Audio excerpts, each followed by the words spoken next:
자, 우리가 계속해서 역대상 말씀을 묵상하고 있는데요. 사랑하는 성도님들, 오늘 본문 말씀은 다윗 왕이 왕으로 세워지는 그런 내용입니다. 다윗 왕은 그 시대의 리더로 하나님께서 세우신 왕입니다. 그리고 이 왕은 특별합니다. 이 왕은 장차 하나님 나라의 왕으로 오실 예수 그리스도를 예표하는 모습으로 그려지고 있기 때문입니다. 그런데 말씀을 통해서 우리가 알 수 있는 사실 중에 하나는 바로 하나님의 나라는 한 사람의 지도자만으로 세워지는 것이 아니다라는 사실입니다. 하나님께서 분명히 왕을 세우셨습니다. 다윗 왕을 세우셨어요. 하나님께서 분명히 한 사람, 리더를 세우셨지만 그분은 하나님께서는 결코 그 왕 혼자서 하나님 나라를 이루도록 놔두지 않으신다라는 사실입니다. 언제나 하나님께서는 하나님의 뜻을 함께 이루어갈 동력자들을 부르신다라는 거예요. 여러분, 여기에서 우리가 중요하게 깨달아야 하고 평생 여러분 마음속에 가져야 할 것은 뭐냐? 하나님께서 왕과 같은 지도자만 택하시는 것이 아니라, 교회로 따지면 목회자만 택하여 기름 부어 세우신 것이 아니라 하나님께서는 하나님의 뜻에 순종할 공동체의 성도님 한 사람 한 사람을 다 택하여 세우셨다라는 것을 믿으시기 바랍니다. 그래서 오늘 우리가 함께 살펴볼 이 역대상 말씀이 바로 그 장면입니다. 다윗이 왕으로 세워지는 이 장면에서 다윗 왕과 그 왕의 업적만 나오는 것이 아니라 그 왕과 믿음으로 연결되었던 용사들, 다시 말해서 예수님과 믿음으로 연결된 우리 모두, 우리의 역할이 지금 오늘 본문에 나와 있는 것입니다. 자, 하나님의 뜻을 깨닫고 하나님이 기름 부으신 자, 하나님의 왕국을 위한 이 리더를 신앙으로 인정하며 따르며 하나님의 나라를 세워나가는 동력자들, 그들의 이야기가 바로 오늘 본문입니다. 사랑하는 성도님들, 다윗의 통치를 통해서 역대상 말씀은요, 예수 그리스도의 통치를 우리가 바라볼 수 있기를 간절히 바라면서 쓰고 있는 거예요. 다윗이 역사적으로 어떻게 살았는가만 집중하는 것이 아니라 그 모습을 보면서 우리가 이 시대에 어떻게 그리스도를 왕으로 모시면서 하나님의 뜻에 순종하여 살아갈 수 있는가를 우리에게 알려주고 있는 것입니다. 예수님께서는 십자가에서 승리하신 참된 왕이십니다. 그런데 하나님의 나라를 이루어 가시는 그 과정에서 예수님 홀로 이 땅에서 하나님 나라를 이루시는 것이 아니라 우리를 동역자로 세우셨습니다. 그래서 이 말씀을 읽을 때마다 이야기의 중심에 참된 왕 예수 그리스도를 마음속에 생각하시고, 또 우리가 복음의 나라를 함께 세워나는 하나님의 사람이라는 것을 머릿속에 생각하시고 말씀을 함께 묵상하기를 바랍니다. 첫 번째로 다 같이 함께 읽겠습니다. 시작. 하나님께서 기름 부으신 왕은 하나님의 백성이 함께 세운다. 자, 1절 말씀을 함께 읽겠습니다. 시작. 온 이스라엘이 헤브론에 모여 다윗을 보고 이르되 우리는 왕에 가까운 혈족이니이다 라고 말합니다. 여기서 말하는 왕에 가까운 혈족이다 라는 것이 무슨 의미입니까? 우리가 남이가 무슨 나오네. 우리가 남이가 해가지고 뭐 우리 세력을 이렇게 하고, 이게 아니에요. 우리가 친척 아닙니까? 이거 얘기하는 거 아닙니다. 여기에서 말하는 것은요, 하나님의 언약 공동체로서 당신이 하나님의 뜻에 합당하게 하나님에 의해서 세워진 사람이라면 우리도 하나님의 나라를 위해서 상호 연합하고 책임지는 관계가 되었습니다 라는 의미예요. 우리는 한 배 탔다는 거예요. 그리고 이렇게 말합니다. 2절에 시작. 사울이 왕이 되었을 때에도 이스라엘을 거느리고 출입하게 한 자가 왕이시었고. 자, 여러분, 이 말씀이 너무나 중요합니다. 이 사람들이요, 다윗이 하나님에 의해서 왕으로 세워지는 과정을 보면서 하나님께서 사울 왕이 어떻게 세워졌고 어떻게 망하게 되었고, 그리고 그 이후에 다윗이 하나님 뜻 가운데 세워지는 것을 사람들이 이제 쭉 본 거예요. 그리고 나서 이 사람들이 다윗에 대해서 자기들의 신앙을 고백하는 거예요. 뭐라고 얘기합니까? 전에 곧 사울이 왕이 되었을 때에도, 사울이 왕이었고 다윗은 왕이 아니었을 때에도 이스라엘을 거느리고 출입하게 한 자가 왕이시었고, 이 왕이 누굽니까? 다윗이었고, 이런 뜻이에요. 지나 보니까 성령께서 감동을 주시고 하나님께서 영적으로 깨닫게 하셨다는 거예요. 다윗이 하나님의 뜻이었구나 라는 게 믿어졌다는 거예요. 사랑하는 성도님들, 이것은 완전히 다른 이야기입니다. 생각해 보세요. 왕으로 세워졌다고 해서 그 왕이 내 왕이라고 100% 믿어지고 100% 마음을 주고 100% 순종하게 됩니까? 사실 그렇지가 않습니다. 그렇죠? 우리 미국의 선거를 봐도 그래요. 한국도 얼마 전에 대통령 선거가 있지 않았습니까? 예. 이재명 대통령이 이제 대통령으로 선출이 됐어요. 그런데 이재명 대통령을 뽑지 않은 사람이 몇 %였습니까? 40몇 %잖아요. 그렇죠? 그리고 투표 안 한 사람들까지 합치면 더 많을지도 몰라요. 네. 사랑하는 성도님들, 왕이 혹은 대통령이 됐다고 해서 내가 그 사람을 완전히 지지하는 사람이 자동적으로 100% 다 되느냐? 아니라는 거예요. 근데 오늘 본문 말씀을 보세요. 이 사람들이요, 다윗이 내가 왕으로서 막 어떤 정치를 하고 뭘 하고가 아니라 다윗이 하나님의 뜻에 의해서 되어지는 과정을 보니까 백성들이 저 사람이 하나님의 진정한 왕이었구나, 하나님께서 기름 부어 세우신 왕이었구나 라는 게 깨달아진 거예요. 그것이 깨달아지니까 이들이 이제 이렇게 말합니다. 2절 말씀 후반부입니다. 시작. 왕의 하나님 여호와께서도 왕에게 말씀하시기를 내가 내 백성 이스라엘의 목자가 되며 내 백성 이스라엘의 주권자가 되리라 하셨나이다 하니라. 이 말을 다윗이 한 게 아니라 그를 따르던 믿음의 용사들이 그렇게 고백하게 된 거예요. 이것은 하나님께서 성령의 역사로 이들의 마음에 영의 눈을 뜨게 하셔서 하나 되게 만드신 결과입니다. 사랑하는 성도님들, 다윗이 왕이 되는 장면은 인간적으로 권력 투쟁을 해가지고 그 결과로 주어진 게 아니라 하나님의 뜻을 그 공동체가 함께 인식하고 받아들이는 신앙의 공동 결정이었다라는 것입니다. 사랑하는 성도님들, 이것이 왜 중요한 줄 아십니까? 이것이 바로 하나님 나라의 방식이기 때문이에요. 예수님께서 십자가에 달려 죽으시면서 이 땅에 메시아로 오셨어요. 그런데 예수를 믿지 않는 자들이 많습니다. 예수를 저주하는 자들도 많습니다. 하지만 그 가운데 하나님께서 영적인 공동체로 만든 사람들, 하나님께서 택하여 부르신 사람들은요, 공통의 신앙의 고백으로 예수를 구주로 믿는 겁니다. 지도자는 하나님께서 기름 부으시지만 그 리더십, 교회가 세워지고 하나님의 나라가 세워지는 것은 공동체가 믿음으로 순종하고 헌신할 때 열매 맺게 되는 줄 믿으시기 바랍니다. 사랑하는 성도님들, 교회도 마찬가지인 거예요.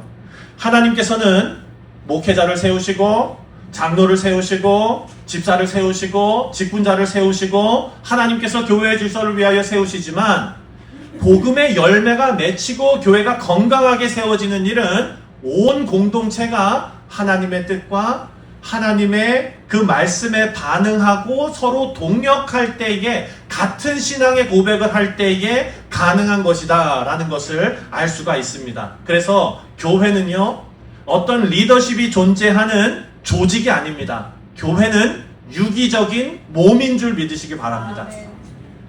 그래서 하나님께서는 우리 각 지체된 우리 모두의 순종과 우리의 기도와 그리고 우리의 참여가 하나님의 뜻을 이 땅 가운데 이루어 가시는 놀라운 통로가 되는 줄 믿습니다. 자, 두 번째로 함께 읽겠습니다. 시작. 하나님의 나라는 담대한 헌신을 통해 세워진다. 아멘. 자, 다윗이 왕이 됐어요. 그런데 어디에서 왕으로 세워졌습니까? 헤브론에서 세워졌어요. 헤브론은 북쪽입니까? 남쪽입니까? 남쪽이죠. 잘하시네요. 그래서 다윗이 왕이 되어서 가장 먼저 한 일이 있습니다. 바로 어디로 가는 겁니까? 예루살렘으로 가는 거예요. 그런데 그 예루살렘은 여부수 족속이 점령하고 있었던 곳입니다. 근데 여러분 잘 아시는 대로 예루살렘은요, 요새예요. 요새. 제가 신학교 1학년 때 그 예루살렘을 처음으로 우리 교수님들과 같이 팀 해가지고 갔는데요. 예루살렘으로 딱 들어가는 거기에 가면은요, 이렇게 산을 이렇게 산 타고 올라가다가 고개가 넘어가면서 그 밑에 예루살렘 시가 쫙 보이는 거예요. 예. 그만큼 산으로 올라가다가 도시가 있기 때문에 싸워서 점령하기가 쉬운 곳이 아닌 거예요. 그런데 거기에 누가 살고 있습니까? 여부스 사람들이 살고 있어요. 4절 다 같이 시작. 다윗이 온 이스라엘과 더불어 예루살렘 곧 여부스에 이르니, 여부스 사람이 뭐라 그랬냐면 다 같이 시작. 여부스 원주민이 다윗에게 이르기를 내가 이리로 들어오지 못하리라 하나 다윗이 시온 산성을 빼앗았으니. 자, 여부스는요 뭐라고 얘기했냐면, 너희 이스라엘들 다윗 너네는 여기 못 뺏어. 여부스는 싸움 잘했거든요. 여기 못 뺏어. 게다가 요새야. 그러면서 다윗이 왕으로 세워졌다 하지만 왕을 비웃는 거예요. 하나님의 뜻을 비웃는 거예요. 다윗은 여기 못 온다고 자신들이 자신만만했던 거예요. 그랬는데 어떻게 되었습니까? 이때 역사적인 한 인물이 등장합니다. 그 조롱 앞에서 다윗은 하나님의 부르심을 받았고, 그 부르심을 받은 다윗을 통하여 하나님의 뜻이 반드시 이루어진다, 같은 마음을 가지고 있었던 한 사람이 있었는데 그 사람이 바로 요압 장군입니다. 6절 말씀 다 같이 읽겠습니다. 시작. 다윗이 이르되 먼저 여부스 사람을 치는 자는 우두머리와 지휘관으로 삼으리라 하였더니 스루야의 아들 요압이 먼저 올라갔으므로 우두머리가 되었고. 아멘. 사랑하는 성도님들, 이게 너무나 중요한 영적 교훈입니다. 우리는요 하나님의 나라를 섬긴다, 하나님의 나라를 위해서 살아간다 라고 말하지만, 하나님의 나라는요 말이 아니라 행동과 헌신 그리고 믿음의 결단을 통해서 이루어지고 전진하고 세워지는 줄 믿으시기 바랍니다. 아멘. 여러분, 테니스를 치시거나 혹은 탁구를 치시거나 뭐 골프를 치시거나 이럴 때요, 야구를 하시거나 여기에서부터 여기까지 스윙 시작할 때부터 끝날 때까지 힘을 막 주고 그렇게 합니까? 아니에요. 힘 쓰는 구간이 있어요. 그렇죠. 탁구를 칠 때도 공을 맞는 임팩트 구간에서 힘이 100%쫙 가야, 이렇게 얘기하니까 탁구 되게 잘 치는 것 같아요. 탁구 잘 못 쳐요. 네. 그렇게 가야 힘이 전달이 되지 않습니까? 사랑하는 성도님들, 우리 신앙생활에서도 마찬가지라는 거예요. 오늘 여기 보니까 이스라엘에 지금 다윗의 그 용사들 중에 요압 장군만 있었겠습니까? 다른 장군들이 많이 있었어요, 사실. 그런데 이 하나님의 뜻이 이루어지는, 예루살렘을 탈환하는 이 뜻 앞에서 누가 먼저 튀어나왔습니까? 요압이 먼저 튀어나간 거예요. 사랑하는 성도님들, 여러분 그렇게 되고 싶지 않습니까? 저만 그렇습니까? 속으로 다 그러실 것 같아요. 사랑하는 성도님들, 우리가 신앙생활 하면서요 힘 써야 될 때가 있는 거예요. 예, 힘을 써야 될 때가 있는 거예요. 다윗의 명령을 듣고 가장 먼저 산성으로 올라간 사람이 바로 요압이었습니다. 그리고 그것은 하나님의 나라가 어떻게 세워지는지를 보여주는 아주 귀한 모습입니다. 요압은 그냥 용감한 한 장수가 아니라 하나님의 뜻을 실현하는데 앞장선 자가 되었다라는 겁니다. 여러분, 우리가 교회가 하나님 앞에 온전히 바로 서고 이 교회가 잘 되는 모습이 어떤 모습입니까? 큰 건물 가지고 많은 사람들 모이는 그런 일입니까? 사랑하는 성도님들, 착각입니다. 교회는요 하나님의 뜻을 이루는 곳이 되어야 합니다. 그렇다면 사랑하는 성도님들, 여러분 어디에 힘쓰시겠습니까? 어디에 충성하시겠습니까? 어디에 헌신하시겠습니까? 교회에 헌신하시겠습니까? 목사에게 헌신하시겠습니까? 누구에게 헌신하시겠습니까? 여러분이 헌신해야 될 곳은요 다른 데가 아니라는 거예요. 하나님의 나라를 위해서 하라는 거예요. 예. 그러니까 이것이 나는 하나님 나라 위에 살아갑니다. 하나님 나라 백성입니다. 그런데 우리의 행동과 헌신과 믿음의 결단이 그걸 뒷받침하지 않는다면 그냥 말로만 허공에 퍼져나가는 메아리처럼 되는 것입니다. 교회도 마찬가지입니다. 예배당이 세워지고 선교가 확장되고 공동체가 살아나는 것, 하나님의 나라를 위해 올라가는 요압과 같은 사람들, 한 교회의 기초를 다지는 것은요 이름 없는 기도자, 묵묵히 봉사하는 손길, 주중에도 말씀대로 살아내려는 결단에서 비롯되는 줄 믿으시기 바랍니다. 그래서 교회에서 그냥 아침부터 교회 나와가지고 목사님보다 더 열심히 교회에서 뭘 하고 뭐 하고, 이거 중요한데요. 이거보다 더 중요한 게 있는 거예요. 여러분, 하나님께서 부르신 여러분의 자리에서, 주중에서도 말씀대로 살아내려는 믿음의 결단을 통해서 매일매일 싸워 나가시는 그 모습이 바로 하나님의 나라를 세워가는 요압과 같은 앞으로 전진해 나가는, 뛰쳐나가는 그런 모습인 줄 믿습니다. 그래서 믿음은 언제나 실제적인 헌신을 증명하게 됩니다. 하나님께서는 말이 아니라 믿음의 발걸음을 통해서 하나님 나라를 확장시키십니다. 그런데 여러분, 이렇게 열심 낼 때, 내가 이렇게 말씀대로 살려고 할 때, 거룩하게 살려고 할 때, 세상이 우리에게 뭐라고 얘기하냐면 여부수족이 이스라엘 백성에게 한 것처럼 얘기하는 거예요. 그렇게 해봐야 소용없다. 그 일을 네가 할 수 없다. 교회가 뭘 할 수 있겠느냐. 세상의 음성이 들려올 때 하나님은 한 사람 찾고 계시는 거예요. 기다리시면서. 누구 찾으십니까? 먼저 올라가는 자. 먼저 올라가는 자. 사랑하는 성도님들, 우리 성도님들의 기도와 여러분의 섬김과 여러분의 침묵 속의 헌신이 하나님 나라의 시온 산성을 세우는 결정적인 한 걸음이 됨을 믿고 감사를 드립니다. 마지막으로 세 번째 함께 읽겠습니다. 시작. 하나님의 사람들은 하나님의 뜻에 헌신한다. 아멘.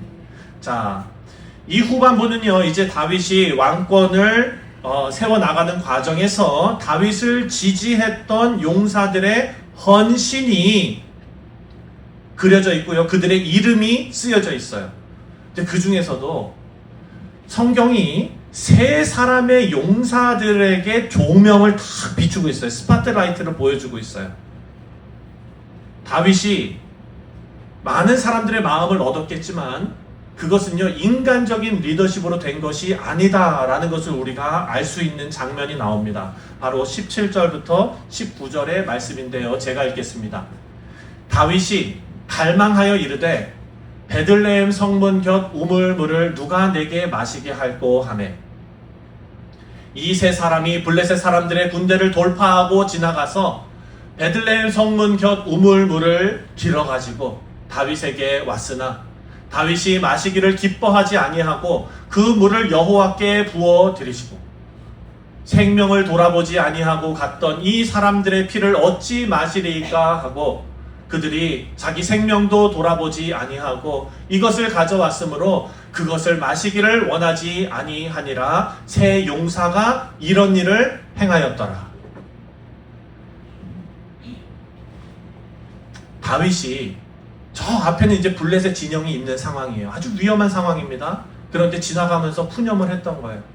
아, 내 고향, 내가 있던 그 베들레헴 성문 옆에 거기 우물물이 있는데, 왜 이런 거 있잖아요. 내 고향 뭐 남촌은 뭐 어쨌든 뭐 이제 그런 거 있잖아요. 그 고향의 참 그 물물 마른 우물을 한번 먹고 싶다.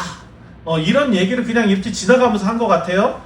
다윗이 자기 수족과 같은 그 용사들에게, 야, 내가 진짜 향수가 정말 그때 그거 정말 먹고 싶다. 너희들 가서 목숨 걸고 좀 갖고 와라. 명령한 것이 아니라 다윗이 지나가면서 한 말을 이 사람들이 듣고 목숨을 걸고 적진을 뚫고 가가지고 물을 떠다가 다윗 왕에게 갖다 주었다고요. 다윗이 그것을, 야, 이게 거기서 온 물이라고 벌컥벌컥 마셨습니까? 아니에요. 이 물을 떠갖고 온 이 장수들을 보면서 눈물을 흘리면서 어떻게 했습니까? 이것을 하나님께 드린 거예요. 예. 왜 그랬을까요? 왜 그랬을까? 우리는 여기서 두 가지 질문이 있어요. 첫 번째, 다윗은 왜 그것을 하나님께 드렸을까? 두 번째, 이 용사들은 왜 목숨 걸고 다윗 왕 물 한 잔 떠주려고 자기 목숨을 왜 그렇게 걸었는가? 이 두 가지예요. 왜 그랬을까요? 세 용사가 왜 이렇게 위험한 일을 했을까? 다윗의 눈에 들기 위해서, 인정받으려고? 아니면 자기가 이렇게 용감하다는 것을 보여주기 위해서? 성경은요, 이 동기에 대해서 정확하게 찝어내지는 않는데 흐름 속에서 그 말을 하는 거예요. 뭐라고 얘기하느냐? 이 세 용사들의 행동에서 뭐가 드러나느냐? 바로 사랑과 존중이 그 가운데 드러나고 있습니다. 그리고 그 사랑과 존중은 무엇을 위한 사랑과 존중이냐? 바로 하나님의 뜻을 향한 충성이었다라는 것입니다. 사랑하는 성도님들, 우리의 헌신은요, 궁극적인 방향이 있어야 되는데 그 방향은 하나님의 기름 부은 자를 통해 이루어질 하나님의 뜻이 되어야 될 줄 믿습니다. 여러분 아멘 하셨는데 제대로 이해하시고 아멘 하신 건지 잘 모르겠어요. 왜냐하면 우리 한국 교회에는, 특히나 옛날 교회에는요, 아름다운 전통이 있어요. 예. 주의 종 부르면서 우리 목사님의 그림자도 안 밟으려고 하는 막, 여러분 그런 거 모르세요? 신세대시군요. 예. 그런 문화, 그런 전통들이 있는 거예요. 우리 목사님. 그러다 보니까 이것이 심화되어 가면 어떤 부작용이 나오느냐? 하나님의 뜻과 목사님의 뜻을 구별하지 못하는 단계까지 갈 수 있다는 거예요. 여러분 이거 조심하셔야 됩니다. 예. 우리 교회에서도요, 제가 젊은 목사로 애써서 사역하고 있으니까 저를 얼마나 사랑해 주시는지 몰라요. 예. 여러분 그거 조심하라는 얘기예요. 저는 사랑받으면 좋죠. 얼마나 좋겠습니까? 예. 그런데 성경 말씀은요, 그거 조심하라고 얘기해요. 뭘 조심하느냐? 사랑과 존중. 이 세 용사들이 다윗을 위해서 사실 물을 떠갖고 간 거예요. 다윗을 위해서 물을 떠갖고 간 것은요, 다윗을 사랑하기 때문이에요. 다윗을 존중하기 때문이에요. 다윗을 왜 사랑하고 왜 존중합니까? 인간적으로 끌려서 그런 거예요? 이 사람이 장군감이라서 그런 거예요? 야, 왕처럼 리더십 있다 이래서 그런 거예요? 아니에요. 다윗의 면모를 보면 깊이 들어가면 실망할 부분이 분명히 있을 거예요. 그럼에도 불구하고 사랑과 존중으로 다윗을 섬겼어요. 목숨 걸고. 왜? 하나님의 뜻이 다윗에 있기 때문에 그런 것입니다. 네. 여러분 우리 성도님들이 이 마음으로 계셔야 우리 교회가 앞으로 20년, 30년, 40년, 50년 계속 주님 오실 때까지 이어지는 그 가운데 흔들리지 않는 교회가 될 줄 믿습니다. 네. 사랑하는 성도님들, 교회 안에서도 이런 영적인 감각이 필요한 것입니다. 하나님께서 우리에게 물어보시는 거예요. 너희는 지금 누구를 위하여 이 일을 하느냐? 오늘 본문의 용사들처럼 우리는 교회를 섬기는 것 이상으로 하나님께 순전하게 헌신하는 사람들이 되어야 될 줄 믿습니다. 목회자가 성도를 섬기는 것도 마찬가지입니다. 목회자를 섬겨주시는 것도 마찬가지입니다. 교회를 위해 순종하고 섬기시는 것도 중요합니다. 하지만 이 모든 것의 본질이 하나님 나라의 영광을 위하는 것이어야 한다라는 것입니다. 예수 그리스도의 왕권에 대한 사랑과 존중과 자발적인 헌신이 아름다운 수고의 모습으로 여러분의 삶 가운데 이루어질 때 그것이 하나님의 나라를 세워가는 원동력이 될 줄 믿습니다. 사랑하는 성도님들, 말씀을 맺습니다. 오늘 다윗이 왕이 되는 이 말씀 속에서 우리는 다윗을 통해 하나님 나라의 모형을 배울 수 있게 되었습니다. 하나님께서는 결코 혼자 일하지 않으십니다. 같이 일하십니다. 동력자로 세우십니다. 다윗에게 동력자를 붙여주실 것처럼 우리의 왕 대신 예수 그리스도를 우리는 믿고 섬기고 따라가야 하는데, 예수님께서 혼자 하시지 않고 우리를 왕 같은 제사장으로 동력자로 함께 세워주셨다는 사실입니다. 그래서 우리는 예수님께서 우리 속에서 역사하시는 그 부르심에 응답하는 자들이 됐으면 좋겠습니다. 예수님께서 오늘 이 아침에 나의 나라를 함께 세우지 않겠느냐? 너의 삶의 자리에서 나의 뜻을 함께 이루지 않겠느냐? 우리를 초대하실 때에 그 말씀의 핵심은 바로 예수 그리스도의 나라를 위한 그 부르심에 대한 우리의 반응이 될 것입니다. 여러분이 가정을 하나님 중심으로 세워가려고 애쓰고 계십니까? 또 여러분이 직장에서 하나님의 사람으로 거룩하게 일하려고 애쓰고 계십니까? 교회에서 묵묵히 하나님의 나라를 위해 섬기고 계신다면 그 누구도 여러분을 주목하지 않는다 해도 하나님께서 여러분을 기억하시는 줄 믿습니다. 여러분의 작은 순종, 그 순종이 작지만 묵직한 헌신이 되어서 예수님의 왕권을 드러내시는 이번 한 주 되시기를 주님의 이름으로 다시 한번 축원드립니다. 기도하겠습니다.